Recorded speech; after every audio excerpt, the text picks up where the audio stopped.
This is the video lecture for Janapad and Mahajanapad. So the thing is that we get information about the Janapads and Mahajanapads from various sources like Pali Canon, like Jataka stories, अंगुतारा निकाय, पुराण, epics, ठीक है। उसके अलावा बहुत सारे वैदिक sources हैं, Jain sources हैं, बुद्धिस्ट सोर्सेज हैं। और मतलब अगर एग्ज़ाम में कोई क्वेश्चन आए कि what are the sources of Janapada and Mahajanapada, तो ज़्यादातर रहेंगे, ठीक है। इवन फॉरेन टेक्स्ट्स जैसे ग्रीक और लैटिन में भी यहाँ के महाजनपद के बारे में मेंशन है। अब इस पीरियड में जो है, एक तो ये 6th सेंचुरी BC का पीरियड है, इसको एरा ऑफ सेकेंड अर्बनाइजेशन कहते हैं। First urbanization was Harappan period, okay. अब इसमें मेजर चेंजेस क्या थे? एक तो आयरन की खोज हो चुकी थी, ठीक है, लेटर वैदिक में ही। और अब एग्रीकल्चरल टूल्स जो हैं वो भी आयरन से बनने लगे।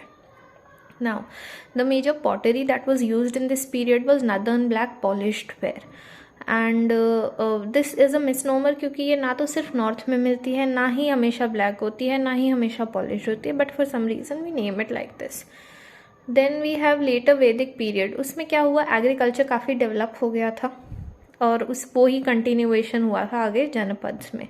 तो अब जैसे एग्रीकल्चर डेवलप हुआ तो ज़्यादा सेटल्ड और सीडेंट्री लाइफ जीने लगे लोग, ठीक है। और जो पावर है और जो सिविलाइजेशन है, इट शिफ्टेड ईस्टवर्ड्स, मतलब कि पहले हड़प्पन सिविलाइजेशन थी वो नॉर्थ वेस्ट एरियाज़ में ही थी। अब एग्रीकल्चरल आयरन टूल्स का जो है खोज होने पर ज़्यादा जंगल्स को क्लियर करा जाने लगा, ज़्यादा बेटर एग्रीकल्चर हुआ और ईस्टवर्ड्स जो है सिविलाइजेशन मूव हुई। और जैसे जैसे ईस्ट मूव हुए हमें और भी रिसोर्सेज, मिनरल्स मिलते गए। इससे जो है महाजनपद्स और जो सेटलमेंट्स हैं वो ज़्यादा प्रॉस्परस होती गई, okay.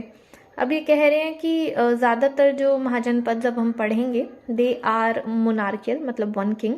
However there are certain जिनमें ओलिगार्की थी, यानी मोर देन वन किंग, जैसे वज्जी और मल्ला, ये डबल J और डबल L से याद रख सकते हैं।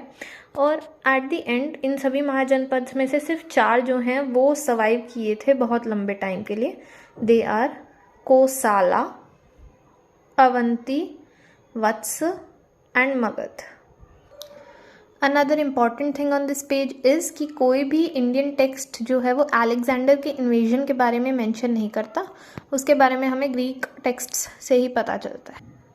Now this is a very simple table about the Mahajanapadas, their capital, the present location and certain facts about them. अब ये बहुत ही आसान था याद करना, और there is also a hint video how to remember the Mahajanapada and their capital that you have seen already. और जो इम्पोर्टेंट चीज़ें हैं बस वो आप इसमें से याद कर सकते हो।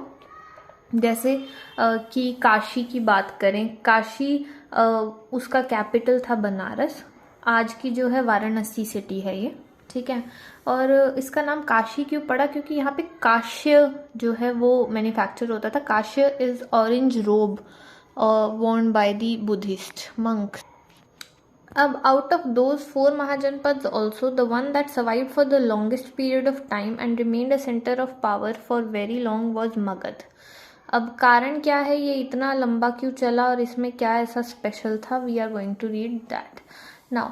मगध जो है उसके आसपास 4 हिल्स थी और 5 हिल्स थी और 4 रिवर्स थे, इसलिए इसको जलदुर्गा भी कहते थे, यानी वाटर फोर्ट, जलदुर्ग, ओके। कैपिटल इसका पाटलिपुत्र था, which was also on confluence of 2 rivers, Ganga and Son. अब मगध का एक लौता सीरियस राइवल था वो अवंती महाजनपद था, ठीक है। और यहाँ पे टीचिंग्स ऑफ बुद्धिज्म, जैनिज्म काफ़ी वो प्रिवेल करते थे। ऑब्वियसली किसी प्रॉस्परस सोसाइटी में मल्टीपल रिलीजन्स होंगे। फिर है सबसे बड़े किंग्स भी हैं, इनके बारे में अभी हम पढ़ेंगे। और कुछ फॉरेन इन्वेजन्स भी हुए थे इन्हीं के टाइम पे। एक्मेनियंस जो कि ईरानियन इन्वेजन हुए थे 6th सेंचुरी में ही, और मैसेडोनियन जो ग्रीक इन्वेजन्स हुए थे 4th सेंचुरी BCE में, यानी इसके बाद। अब हम टाइमलाइन देखते हैं। सबसे पहले मगध में आई थी हार्यंक डायनेस्टी, उसके रूलर से बिंबिसारा, अजातशत्रु और Udayin. Bimbisara he was a contemporary of Buddha and Mahavira. Ajatashatru क्या है, he imprisoned his father Bimbisara, और फिर ये किंग बना था, बहुत ज़्यादा दयावान नहीं था, ही was a brutal king and he made improvements in army और जैसे चैरिट विथ मीस, इंजन टू थ्रो रॉक्स, इस वजह से भी वो उसने काफ़ी एक्सपेंशन किया था। और फिर आ जाता है उडाइन।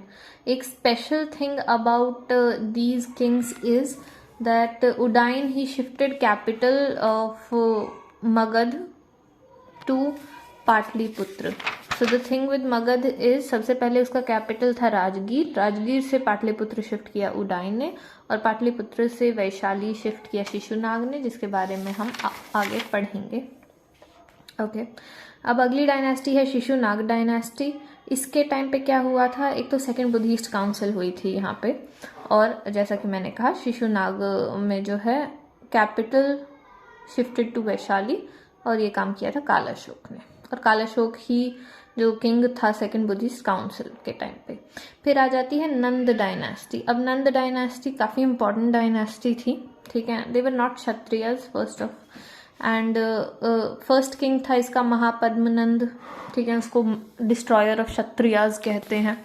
और जो हाथी गुफा इंस्क्रिप्शन है उसमें भी नंदाज के बारे में कुछ मेंशन है। धनानंद जो है वो लास्ट किंग था, ठीक है। अलेक्जेंडर ने उसके टाइम पे आया था इंडिया के बॉर्डर पे, नंदा के बॉर्डर्स पे, लेकिन कभी अटैक नहीं किया था अलेक्जेंडर ने। अलेक्जेंडर की आर्मी जो है it was tired and also scared.